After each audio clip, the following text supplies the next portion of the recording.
Vamos a ver lo que es el valor absoluto de un número real. Si yo tengo un número real x, entonces lo que se define como el valor absoluto de x es x siempre y cuando x sea mayor o igual que 0 y menos x si x es menor que 0. Esto es lo que es la definición del valor absoluto. Por ejemplo, si yo quiero calcular cuánto vale el valor absoluto de 3, pues me tengo que fijar un detalle. El 3, que es el número x, es mayor o igual que 0 o menor que 0. Como estamos en el caso que el 3 es mayor o igual que 0, quiere decir que entonces el valor absoluto es el mismo. Entonces me quedará 3.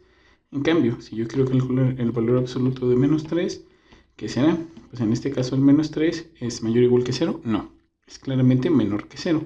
Entonces menos 3 es menor que 0, entonces va a valer menos el elemento. Eso quiere decir que me va a dar menos 3, dando como resultado 3.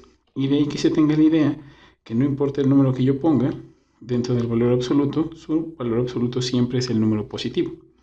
Pero sí, en efecto, pasa eso, pero estamos viendo que se calcula de acuerdo a la definición. Ahora, ¿qué representa el valor absoluto? Lo que representa el valor absoluto en general es lo siguiente. Si yo considero que esta es la recta de los números reales y yo considero este el 0, el número x, cuando yo quiero ver qué representa el valor absoluto de x, como me estoy dando cuenta, el valor absoluto de x toma dos valores, si es positivo o negativo. Lo único que estoy diciendo es que aquí puede estar x y aquí puede estar menos x. Entonces, lo que pasa es que el valor absoluto lo que representa es la distancia que existe entre el 0 y el supuesto número. Miren, pero vamos a hacer un ejemplo con lo que ya hicimos. Suponiendo que esté a distancias iguales, si este es menos 3 y este es el 3, aquí está el menos 2, menos 1, 1, 2. ¿Qué distancia hay entre el 0 y el 3? Hay una unidad, 2 unidades, 3 unidades. Traducido en otras palabras, el valor absoluto del 3 es 3. Hay 3 unidades entre el 0 y el número 3. ¿Qué pasó con el valor absoluto? Vamos a ver esto. ¿Qué pasó con el valor absoluto de menos 3? También nos dio 3. Eso quiere decir que hay 3 unidades entre el número 0 y el número menos 3. En otras palabras, entonces, el valor absoluto de un número geométricamente representa la distancia entre el 0 y dicho número. En general, si nosotros tenemos lo siguiente, valor absoluto de x menos y, esto que tenemos aquí va a representar la distancia que existe entre el número x y el número y. Por ejemplo, si yo quiero calcular el valor absoluto de 7 menos 5, pues claramente 7 menos 5 es 2 y el valor absoluto de 2 va a ser 2. Esto quiere decir que entre el número 7 y el número 5 hay una distancia de 2 unidades. Si aquí tenemos menos, este menos solo es como de fórmula. Si yo tengo más, por ejemplo, si yo quisiera calcular el valor absoluto de 7 más 5, aquí claramente 7 más 5 nos va a dar 12 y el valor absoluto de 12 será 12. ¿Qué cambió? Que ahora, a diferencia de este y este, estoy viendo qué distancia hay entre el número 7 y el número menos 5. Porque si yo pongo el menos 5 con el menos de la fórmula que yo tengo aquí, me va a dar el más. Entonces, esto significa que estoy calculando la distancia que existe entre el 7 y el menos 5. Mientras que esto, estoy calculando la distancia que existe entre el 7 y el 5. Entonces, la distancia que hay entre el 7 y el 5, hay 2 unidades de distancia. Y la distancia que hay entre el 7 y el menos 5, hay 12 unidades de distancia. Estas son las diferencias. Esto es en general. Esta parte representa que el valor absoluto de x menos y es la distancia que hay entre x y y. O sea, la cantidad de unidades que hay entre x y y. Y aquí hay unos ejemplos para que vean la diferencia. Esto es lo que es la definición del valor absoluto.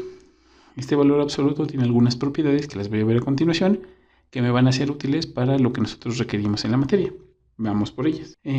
Existen más propiedades del valor absoluto. Yo solo voy a enumerar estas 4.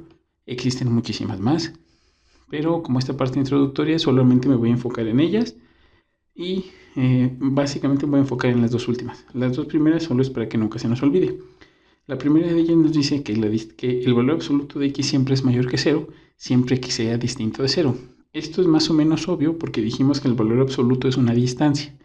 estamos diciendo que no hay distancias negativas. Es decir, el valor absoluto siempre de los siempre me va a dar una distancia positiva. Siempre de los siempre será mayor que 0. Eso es lo que dice. La segunda propiedad me dice que el valor absoluto solo es 0 si y solo si x es igual a 0. O sea, no hay ningún otro número de tal manera que cuando yo le calcule su valor absoluto me dé 0. No existe ningún otro más que el 0. Traducido en distancias, ¿cuánto es la distancia del 0 al 0? Pues 0. Eso es lo único que me dice. La tercera propiedad me dice que si yo calculo el valor absoluto y lo elevo al cuadrado, va a ser exactamente lo mismo que si primero elevo al cuadrado el x y luego le calculo el valor absoluto. Y eso va a ser exactamente igual a quitarme el valor absoluto y solo dejar x cuadrado. Esa es una propiedad muy importante. Y la última, que esta que me dice aquí, voy a tratar de hacer un dibujito para tratar de explicarle. Me dice que si yo tengo un número mayor que 0, entonces, si el valor absoluto de un x es menor o igual a ese número mayor que 0, esto solo es posible si el número x está entre menos m y m. ¿Qué quiere decir eso? Vamos a suponer que yo aquí tengo una recta real y aquí tengo el número x. Entonces, lo único que estoy diciendo es que si yo alrededor de ese número x genero un número m positivo, es decir, supongamos que este es el 0 y entonces yo genero un m. Este es m. Entonces, menos m, que es lo que yo quiero buscar del otro lado, es esto, pero del otro lado. Entonces vendría por acá, sería menos m. Entonces lo que me está diciendo es lo siguiente. Cualquier número x que esté entre menos m y m, o sea, cualquier elemento que esté aquí, que esté entre menos m y m, es porque su valor absoluto es menor o igual que m. Lo cual tiene lógica, porque toda esta parte que tengo aquí pintada en color amarillo, el valor absoluto de esta distancia es precisamente m. Mientras que, ¿cuál es la distancia de 0 a menos m? Pues también m. Por lo tanto, si yo elijo un x aquí o un x aquí, el valor absoluto de este x claramente es la distancia de 0x. Pues claramente esta distancia va a ser más pequeña que la distancia de 0 a m, que es lo que yo tengo aquí. Traducido en otras palabras, pues espero y le entiendan más claro, si el valor absoluto de x está acotado por una m, que es lo que tengo acá, quiere decir que entonces las únicas x que van a estar acotadas por esa m o son antes de m o después de menos m. Es decir, están a la izquierda de m o a la derecha de menos m. O sea, todo lo que tengo aquí marcado. Eso es lo que es el valor absoluto. Y a continuación, en los siguientes videos, vamos a ver cómo se aplican la definición y estas propiedades para resolver algunos ejercicios. Pero eso pues ya será lo siguiente, ¿sale? Así que pues esta es la parte introductoria y suerte, muchachos.